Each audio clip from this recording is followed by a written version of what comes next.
It's time for, hello, a Jersey Shore recap podcast. Hello?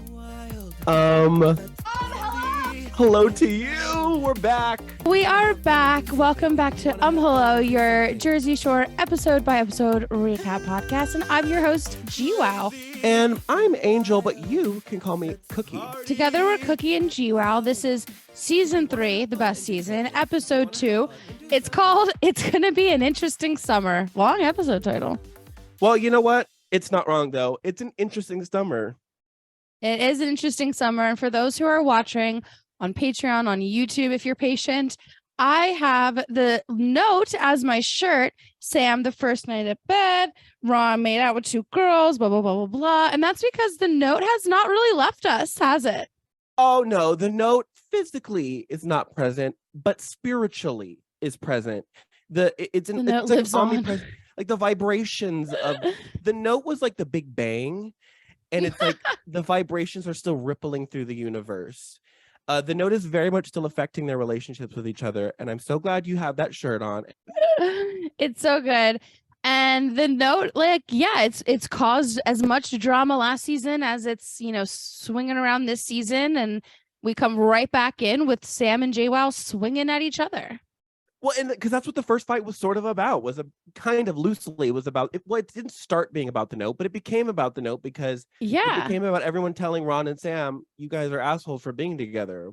Someone even says ding, ding, ding, round 2. And that's even more. I've said this last time in last episode, like it's a continuation from last season. Like this drama is just as fresh as it was season 2. They really had no time away from it. And so that's why, it's like a round 2 fight, even though it's a whole new season.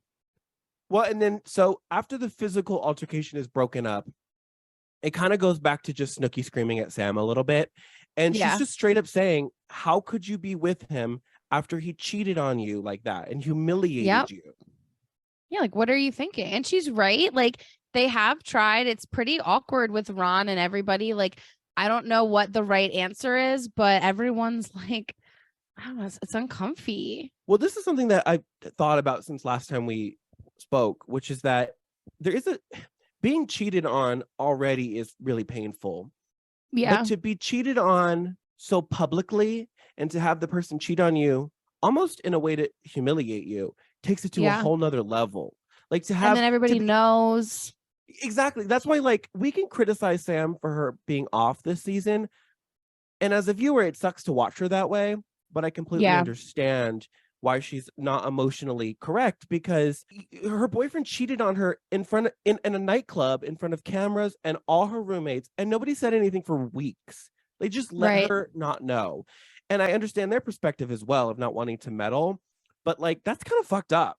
No, I really do feel for Sam. It is really fucked. I wouldn't even know what to think. And I feel like the whole time she's there, I feel like she's just on defense mode, and like it's definitely this fight or flight, all defense mechanisms, at the ready. So it's hard because on one hand, I'm like, but you handled everything so bad. And then on the other hand, I'm like, but they set you up for failure. Of course you did. Like, poor Sam. Well, Snooki and Dina are just like, well, fuck the fight. Everyone goes to bed, except for Nicole and Dina, who are like, let's just make more drinks and goof around until it's bedtime.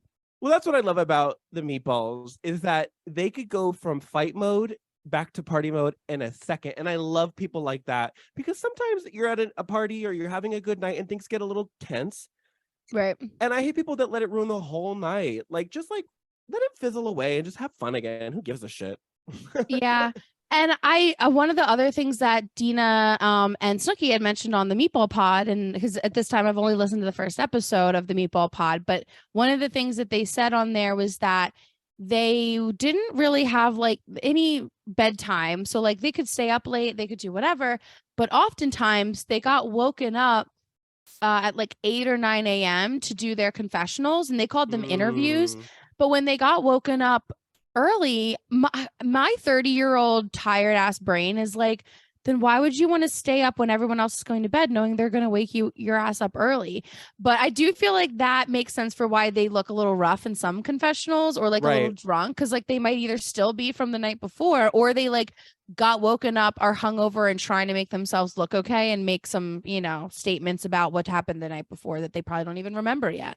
And that's a big difference between this show and a lot of other reality shows. Because if you look at other, super popular shows like The Kardashians, which obviously that's a very different vibe. But like on The Kardashians in confessional, they're like completely like Instagram glam filtered. Right. Even like housewives and stuff are like that. No, the housewives as well. Yeah. Like it's kind of blurry. So they look like old Hollywood, like these almost like goddesses. Like they're like perfect specimens. And on Jersey Shore, they're rolled out of bed, greasy hair, makeup smudged from last night. And I kind of like that about it. It's more real. One of the things I think that's interesting is that there's a lot of conversation happening right now about reality TV stars and whether or not like employee rules apply to them. And specifically some Love is Blind cast has come out saying like Netflix hasn't been totally ethical in the way they were treating their cast members. And they were saying like, well, they're contracted employees, so they don't have to like have some of the legal protections that, especially in California, you would have to like, as in giving them proper sleep time, rest time, off time, break time. Like there are a lot of rules. I work in HR, so I actually know like a lot about this. And when it's watching Jersey Shore, like it's so interesting how there was just really no rule book for the working world of reality contestants. And so there was nothing protecting them from having to film until midnight, 2 a.m., and then production waking them up at 8 a.m. Like that should be illegal. You're not allowing them to have a full 8 nights sleep. That's going to then lead to sleep deprivation, and you're sending them to work. And it's like hostile working conditions in a way, but they didn't have the way to like stick up for themselves yet. I almost feel like that was the point, like to work them day in and day out and not let them sleep creates as a producer tactic. It's a producer tactic to get them on edge, to get them irritated and groggy and not fully aware, like to make dumb choices and fight with each other. And that's sort of what separates this genre of reality show from every other reality show, which is why I think this is probably the most toxic kind of show to film, which is, and I've said this before, I love a bunch of 20-somethings in a house just drinking and partying shows like The Real World, Bad Girls Club. These kind of shows are probably the worst to film, because if you look at like competition shows, they film for the day and then they go back to a hotel room and have a break, like Drag Race or something, or even like the Kardashians or the Housewives. They're businesswomen, so they have more control. They're a lot of the times they're producers, but with Jersey Shore, they were just beholden to whatever, like to 24-hour filming, no breaks, no chance to catch your breath, and that I can't even imagine. And anytime that like they're laying in bed, it's like you're being boring. But anyway, all that to say, I can't believe that they just decided let's just stay up later, knowing that we could get woken up at 8 a.m. to do confessionals. That's what alcohol does to your brain, though, because have you been there where like you have to work at 7? Yeah, it's a fuck it mentality, and it's like 2:30, and you're like, fuck it, one more drink. Yeah, exactly. I don't recommend it. No. Oh God, I like the flashbacks of like going to work kind of still drunk a little. Oh, and then you get, oh no. Well, they wake up the next morning and the guys all want to go to the gym. Sam goes with them and the girls all go tanning because there's just clearly still a division in the house. And at the gym, you can see Sam does it. Like she'd rather not be there, but she feels she has nowhere else to go. Because she's sort of following Ron around, like walking on the treadmill, but not really working out. Like the poor girl has nowhere to go.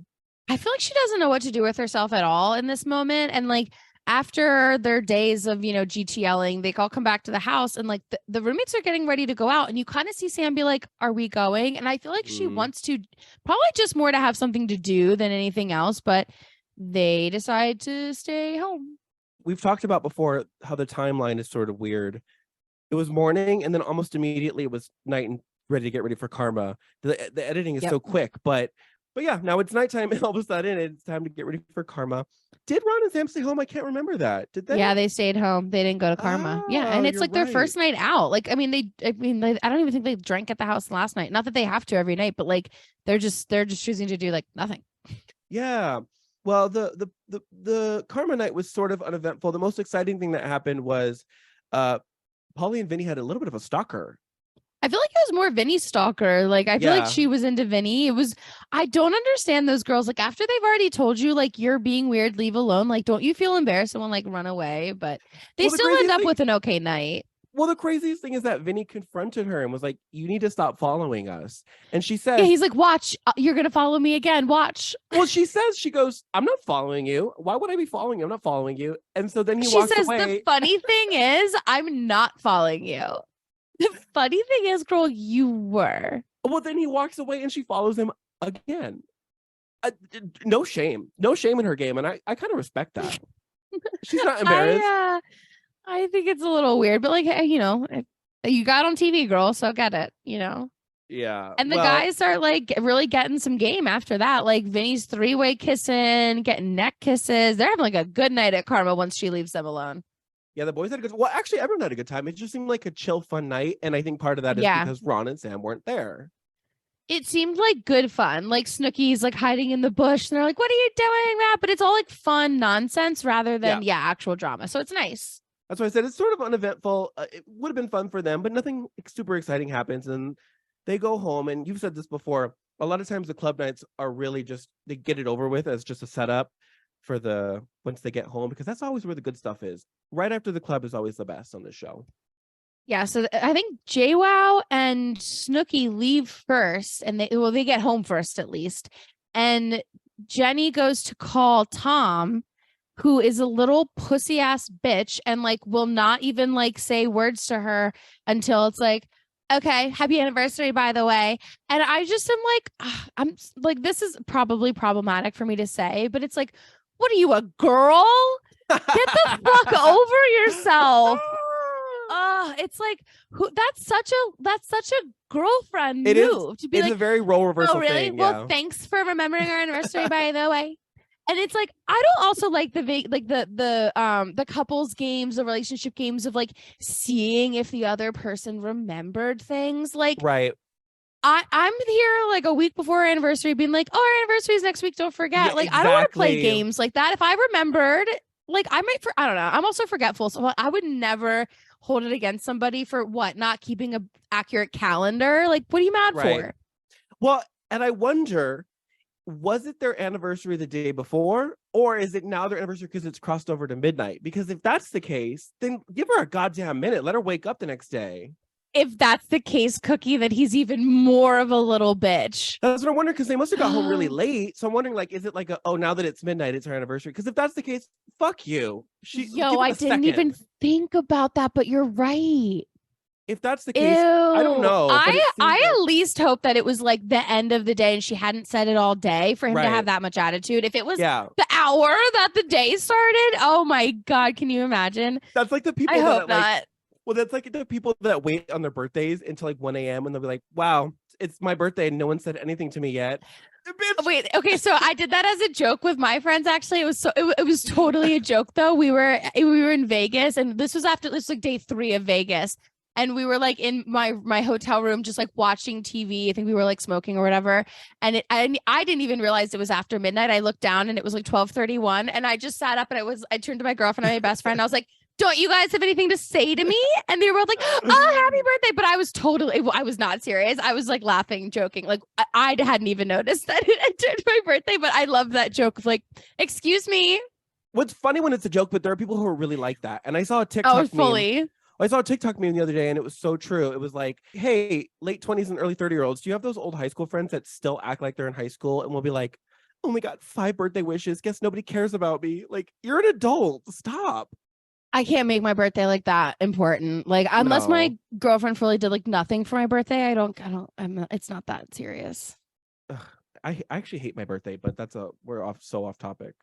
All right, going back to the night out. So Dina actually stayed out with the boys, which I think was a good move on her part to also like show them like, I'm a fun time in a way that Angelina wasn't. Not that I think like Dina's trying to go and being like, I'm not Angelina, but I feel like she did kind of get off on like a weird foot the first night. And then this next night, she's like, no, I'm going to stay out, do my thing, have a good time. And then they do eventually all come back together from there. And Dina, I will say, Tina keeps herself composed. She's not too drunk. She's maintaining herself, which is good. You can't do that twice in a row. At some point, she's like reflecting on the night, I think, and she was like, I was a walking holiday tonight. And I'm like, you know what, Tina, you were. You were. Good job. I love the way she talks in catchphrases. See, that's why the show is so iconic, because they all talk in catchphrases, but not on purpose. Like some people on reality shows will be like, they'll say shit to print on a t-shirt. And that's what the Jersey Shore cast does, but they do it earnestly. They're not trying to make phrases. They just talk in catchphrases. I absolutely love it. Now, one thing I don't love, and this is very reminiscent of last season, like there was even an episode called Deja Vu last season where, because I feel like this is a common occurrence, Vinny is walking down the street with a girl. He's holding this girl's hand, but then Mike is like kind of being weird and like touching the girl. And he's very much trying to like steal him. And he's making a joke about like, oh, you stay on your side. Like we're going to have a threesome. But I'm like, this girl was with Vinny. What do you get off of her? Right. And he has this weird thing about him where he assumes that any hot girl in his vicinity belongs to him. Thank you so much for acknowledging that, because the whole time I'm like, I don't think this girl wants to fuck you, dude. Like she wants Vinny. Let her go. My God. She's almost like, because Vinny and her go into the smush room and like lock Mike out. And she's almost power move. She's almost kind of laughing at Mike because it's like, she doesn't want you. Why are you acting like it's an option? It's not an option for you, Mike. It makes Mike look so fucking dumb when he's on the other side of the room. Like, hey, you guys let me in. I want to fuck too. Come on, let me get my dick wet. I'm like, go it's embarrassing. Home. Go downstairs. And it's funny because now we're on season 3. So the original show was 6 seasons. So we're now halfway through the original run almost. And still, Mike probably has the worst track record out of all the guys. Well, other than Ronnie, but he dates Sam. So between Pauly, Vinny, and Mike, I think Mike has the worst track record, but has the biggest ego. And he thinks he's the hottest shit in the house, but he never brings home girls. No, No, it's true. It's so weird. Like it's just his record is not good. No. I give Vinny so much credit though for just being like, come in here and locking the door. Like good for fucking him for being like, I'm not doing this again this season, bro. Like I'm not doing it. Lock the door. We're getting, and he's like, go give us 5 minutes. Like Vinny's like, get out. Like no, I love it. I can't believe I didn't know this mushroom had a lock on it. On a reality production. Maybe that's new, but that was a brilliant addition to the house because the situation needed that. Now, here's the thing though, if he really wanted to have sex, Dina kind of offered herself up to him, and maybe he didn't like know if she was joking or if maybe he's actually just not interested in Dina. Maybe he thinks that like sleeping with cast members is messy, like after everything that's happened so far. But like Dina does kind of offer herself up, and he's just like and doesn't really like bite. I agree. I couldn't get a read on that, whether he didn't feel it was appropriate or if he just didn't want her. But I don't know. I don't think he's attracted to her though, honestly. Just for Dina's sake, like Dina, why are you attracted to Mike? Like, girl, you can like. Well, I feel like that was very her type though, like tall, muscular. Well, in the first episode, she said she was kind of into Ronnie. That just like wasn't an option, but like Ronnie would be more her type. I feel like she's not in. I feel like she's into Mike by default in a way, but I don't know. Maybe I'm reaching. I don't know, but she's certainly not as interested in Pauly or Vinny. She has a thing for Mike going on. Yep. With that being said, should we take a little break? We should. All right, we'll be right back. Can't get enough of hello? Never. Well, check us out on social media. We're on Instagram and TikTok at hello pod. And if you are listening to us, but you'd rather be watching, you can go to patreon.com/hello. There's also going to be tons of bonus content, including bonus episodes and behind the scenes, like how I got my Snooki pove. And last but not least, if you're a brand or you just want to give us money, send us an email, a professional email at hellopod@gmail.com. All right, let's get back to the show already. Okay. Hello? Hello. We're back. We're back, and we woke up. It's the next day, and Sam and Ron didn't go out the night before, so they're like up early, up and at 'em. They're like, let's take the car. Let's go do some things. They're going to church. I don't know why that was so funny to me. The idea of Ron and Sam in the Jersey Shore house getting up and going, let's go to church this morning. What the fuck? And the house is annoyed because they're like, okay, that's great that you went to run your little errands, but you took the car that like we would all be able to fit in. Right. Well, I don't know. They say they took the only car, but then they didn't because they went. I think there are 2 cars. But I think because there's 8 people, so they were saying like, yeah, we have a car, but we don't all comfortably fit into that one car. We need 2. And just Ron and Sam took a whole SUV. I mean, definitely is like creating more and more tension between them and everybody else, because they're like, it's one thing if you're going to do your own thing, but it's another thing if you're going to go out of your way to like make it harder for everybody else, like with the rooms and the cars. It's like, come on, you guys. And that's the thing. It's not, I don't think it's malicious. They're just very unaware of like, they're just so in their own world. They're very unaware of how they're affecting the roommates for sure. Speaking of, it's now Sunday dinner, and Sunday dinner is a big deal to Italians, to Guidos, to Jersey Shore castmates. It's actually Dina's first Sunday dinner, so that's what's nice. Is it's like, woohoo, Dina, you're part of the fam. She helps make dinner, and he seems to have approved. It seemed like it, right? Yeah, like they were playing funny music because she was sort of like, ooh, like dropping stuff. But I think she did a good job overall. I feel it looks like it. I think if she didn't do a good job, he would have talked more shit in the confessional. So I think that he gave her at least like, you can help again next time. And so Sam and Ron have been out all day, and they just like, this does make sense to me if it wasn't a Sunday, that they were just out all day and they were like, oh, let's just hop to this beach bar, grab some dinner, because they're doing their own thing anyway. But like, it's Sunday, and Paulie specifically is pretty upset that they missed Sunday dinner. He's not happy about it. I mean, they should have assumed. This is season 3. Sunday dinner has been a tradition since the beginning of time with them. And this was the first Sunday they just didn't realize it was Sunday, though? Like, what if they didn't even, like, they don't have clocks or times or watches? Like, did they just forget it was Sunday, do you think? I don't think they missed on purpose. Yeah, I think they just didn't think about it. But that's it. They're just so inconsiderate. They're just so in their own world. They're not clicked into the house at all, which is, and people are starting to realize that now, and it's annoying them for sure. Wait, I love what shirt you're wearing right now, because when they finally do return, Sammy's holding this gigantic like stuffed banana from the boardwalk, and Dina's like, she has the banana I wanted. And I just thought that was so relatable, because you always see the good prizes at the boardwalk, and then when someone else has it, you're like, fuck, I wanted that prize. Well, that banana was almost a character, because a little bit later, Paulie was like, you think you could just walk in here with a banana and everything's okay? That was, and everything's all peaches. The reason, that's right. It was funny, but the reason we brought that up is because my shirt has bananas on it. So you should subscribe on Patreon so you can see this shirt is both bananas. Of our relevant shirts. Oh yeah. Oh my God. How it was an accident on my behalf, but totally. No, that was a beautiful accident. I love it. So Paulie tries to like playfully call them out on it, like, you missed Sunday dinner, like, what's going on? But they don't care. And Dina's like, this girl's like furniture. Like, Sam just sits there and doesn't talk. Because Paulie said you missed Sunday dinner, and Sam specifically says, I don't care. She doesn't. I don't think she does care, but I don't think it's because she doesn't care because she's just on defense mode, and she's like, if I care, I give everybody power. Like, I can't. And this is a moment where I'm starting to realize that even though she is a little more comfortable with the guys versus the girls, I don't think she likes the guys all that much either. I think she really is against everyone in the house, or she feels like everyone is separate from her, even the guys. Like, she really feels alone.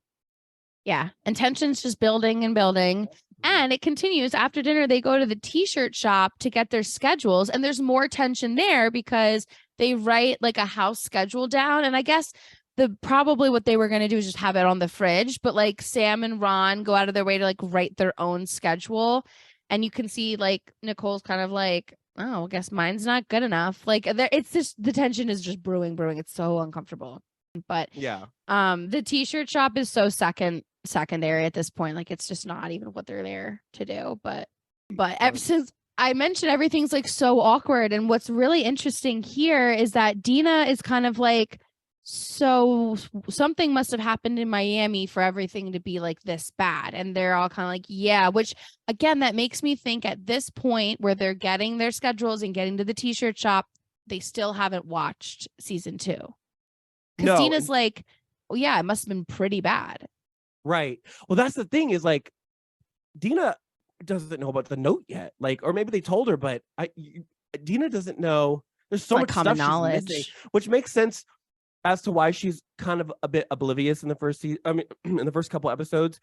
Yeah. Because she knows there's tension, but she doesn't know the extent of it. And they're all talking. They're all kind of sitting on the deck talking about how awkward things are with Sam and Ron, and how they're kind of isolating themselves. And I think this is interesting. Snooki starts to say, like, oh, me and Jenny, we care about Sam, but, and then Jenny interrupts her and goes, no, I don't care. I don't care at all. Which I thought was interesting. Which I think both of those things are true. Like, I think that Snooki's the kind of friend who's like, I care about you no matter what. And even though things aren't like good right now, what I still want is like the best for you.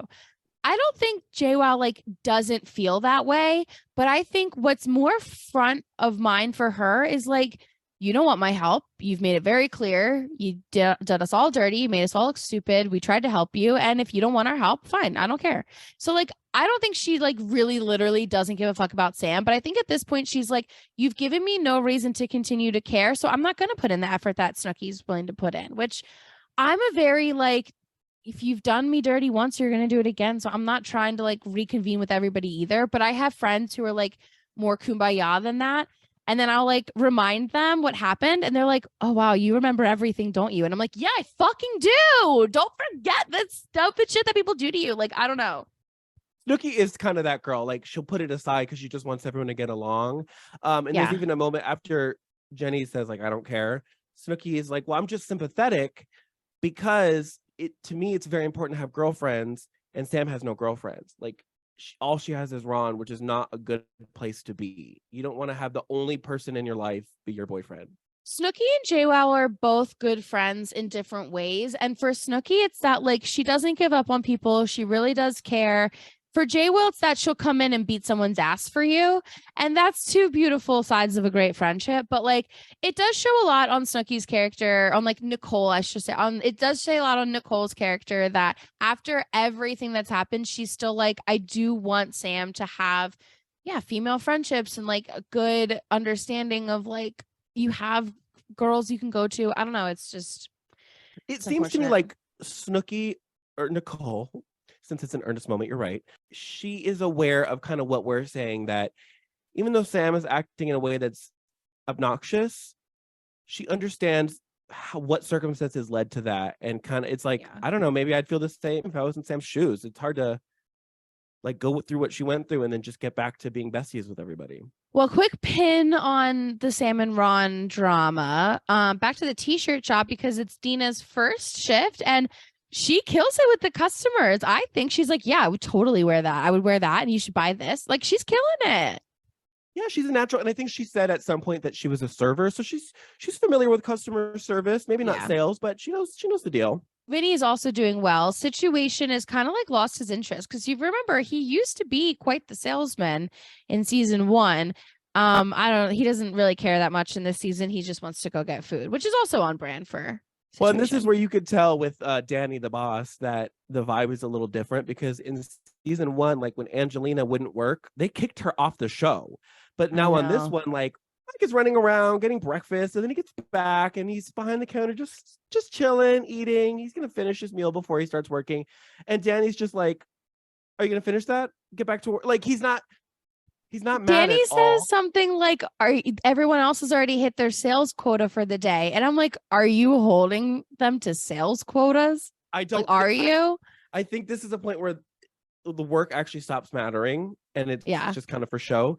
Because like Danny used to get really mad and like threaten to kick people out. And now he just doesn't give a fuck because like he's getting paid. Who cares?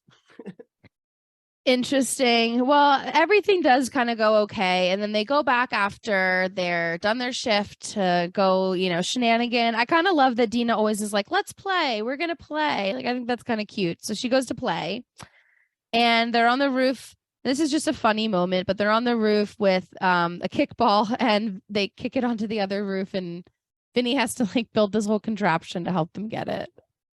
And I hadn't really noticed the other roof before, and it made me realize how kind of honestly, it's iconic, it's legendary. We love the Jersey Shore house, but a lot of the whole atmosphere it's kind of ugly. It's kind of ugly. A little dingy. Yeah. The other roof that's right next to their little patio thing is like, it's covered in like layers of dirt. It's like sand up there. It's like filthy and kind of gross. I hadn't noticed that before. It's a little dingy, that's for sure. But yeah, that was cute. They got their ball back in the end. Yep. Well, let's take a little break and then we will go through the rest. All right, we'll be back. welcome to Sapphic Survival Guide. My name is Cheyenne. I'm Gina. Class is now in session. How do you define queer style? How do you communicate that you don't want to U-Haul at all? Right, as literally every queer woman I meet hate Geminis. How do I deal with the most devastating breakup I've ever been through? Sapphic Survival Guide. We're happy to be queer to answer your questions. Hello. Hello, we're back. We are back, and magically it's nighttime again, sort of. Evening, I don't know. The editing on this show is still all over the place. So all over the place, but you know what? Who cares? And so they're getting ready to go out. They're making plans, and Ron and Mike find themselves outside on the balcony together, having a little like serious convo, kind of. Yeah, this is the first time I think that the guys have confronted, or any other guys have confronted Ron over his behavior with Sam. And Mike just kind of says straight up, like, you're not one of the boys right now. Like, you're isolating yourself. Yeah, and I don't like it's awkward because like Sam can hear it. And to be fair, I still feel bad. I do feel bad for Sam because it's like Ron made her life hell. And now that they're kind of okay, all the guys are like, Sam's kind of holding you back, man. Like, you were kind of fun before. And now you're like, she can't catch a break. You know what I mean? Right. Kind of damned if you do, damned if you don't situation. Yeah. I'll give her credit because they are like going to go to the boardwalk and she's like gung-ho to go. And I feel like part of this is because she's just sick of doing nothing. Yeah. But I'm like, listen, at least they're going to do something as a family. Like they all end up going to the boardwalk. Well, she does say that she would have preferred to go just the two of them, but that if he wants to go with the whole house, that she's like willing. I mean, she goes, she doesn't have like the best time. Everybody else seems to be having a good time, but it's definitely a little awkward. Like she doesn't really want to go on the rides. She doesn't really want to participate too much, but like, I'll give her credit. She's there. She is kind of making a little bit of a show of it though. Cause like everybody else is running around getting on rides and she's just kind of standing there pouting the whole time. I feel like she feels really awkward. And then the boys are starting to like pull Ron back in. So he's kind of like running off with them, doing stuff with them. And I think this is when she starts to feel really alone. And I'm wondering what we're not seeing behind the scenes. Like at this point, is she going to the producers being like, this sucks, I hate everything, and like there's stuff that like I don't know. Like I feel like at this point, somewhere right after the boardwalk, I think is when they showed her the Miami stuff, because I don't know if the boardwalk is what triggered it, but like maybe that's when she started to feel not as connected to Ron, and the producers were like, do you want to see what is about to air? Like you deserve to see it. Because right after the boardwalk is when things feel really different between Sam and Ron. And I remember watching this the first time and being like, what happened? You know what I mean? And I'm like, all of a sudden vibes are off, and I never understood why without the background tea. Yeah, well, because it does happen kind of quick. They're at the boardwalk and she's sort of pouting and Ron is trying to have fun. And then right at the end of the boardwalk, she starts kind of confronting him a little bit, like, I just want to talk, but you won't talk to me. You want to leave. You want to, you know what I mean? She's kind of doing that. Right. And he's very like, just stop it. And so when they go back to the house, they do have sort of I wouldn't call it an argument, but it's a tense conversation. And it's the first time so far this season that they address Miami directly. So I'm wondering if that's even the same night as the boardwalk, or if the boardwalk night happened, they went to bed, and then the next day they had to do like the reunion maybe, or film like other stuff, and it was like an off day or something. And I'm wondering if that's when Sammy watched all the footage, and then it's because it is like evening nighttime again, and she looks like she's been crying for hours, like her eyes are puffy.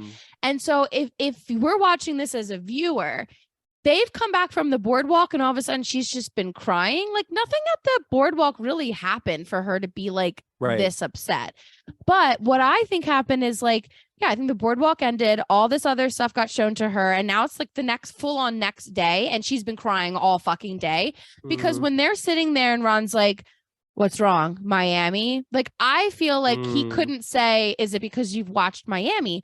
But maybe their clue to us was how they like kind of did that montage of Miami. So it's like, here, viewers, here's your refresher of like what happened, because it does feel like all of a sudden Miami's a thing. And I even said last episode, like all of a sudden you can just like tell that she knows. And I feel like this is the point where she knows. So like, I don't know for sure that that's what happened, but like, why else would they be randomly fighting about Miami? Because their fight on the boardwalk was like, you don't have my back, you're not paying attention to me. But this fight is like, how could you do that to me? I'd rather you have not come back into my bed. And now all of a sudden she's got all this info that she never brought up before. That's a good theory, and it does sort of come out of nowhere because they don't even allude to it before. Sammy really never brings up Miami up until this point, and then all of a sudden she's just like, Miami. Yeah. So I think that's a really great theory, and I'm hoping that I'm really excited about the Dina and Snooki podcast because I'm hoping that their podcast will give us more insight into the timeline, because that's the only thing. The timeline gets all skewed, so I would love to know when they got to watch the season, because I think they all did. It wasn't just Sam. Like I think they all got to see it. And you said something about reunion. I wonder if they did the reunion because on Family Reunion they break the fourth wall a lot more and they like talk about. And so I was watching the first episode of season 7, and in the first episode of season 7, they do the reunion for season 6. Right. So I'm wondering if it was a similar vibe back in the old days where they would do the reunion in the middle of a new season.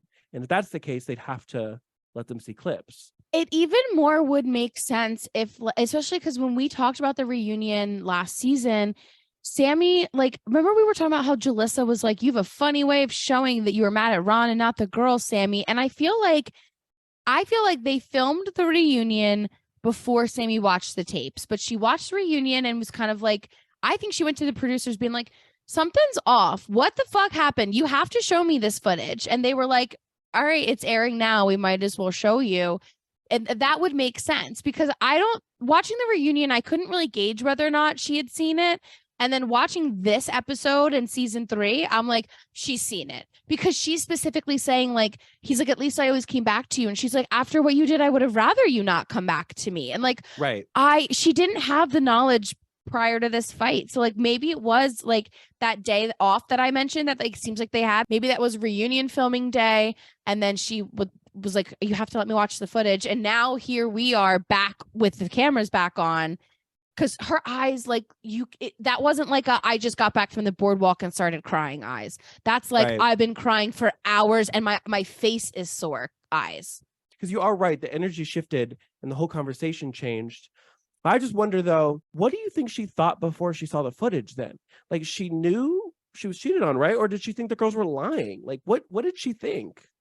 I think she thought that it wasn't as bad as it was. Or like the things that they wrote about in the note was like when they were on a break or like weren't together. Like, I think that Ron had found all the loopholes in the world until like cameras don't lie, you know? So I'll bet it, and she actually brings it up, so I'm probably right. But I think the thing that would hit the hardest would be to see him do all that and then go straight home and crawl into bed with her.